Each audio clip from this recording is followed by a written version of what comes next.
দর্শক, আমি এখন অবস্থান করছি হাটহাজারী মাদ্রাসায়। হঠাৎই ডক্টর আফাম খালেদ ধর্ম উপদেষ্টা আজকে হাটহাজারী মাদ্রাসা পরিদর্শনে এলেন। দেখতে পাচ্ছেন ওনার গাড়ি বহর এখানে অবস্থান করছে। কিছুক্ষণের মধ্যে আপনারা দেখতে পাবেন যে উনি বেরিয়ে আসছেন হাটহাজারী মাদ্রাসার এখান থেকে। এখন দেখতে পাবেন যে আমরা আপনাদের জানানোর চেষ্টা করব, এবং যারা যারা এই ভিডিওটি দেখছেন সকলের কাছে একটা অনুরোধ থাকবে যে ভিডিওটি শেয়ার করে দেওয়ার জন্য।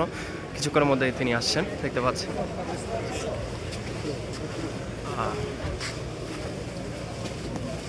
দেখতে পাচ্ছেন যে আফমখালী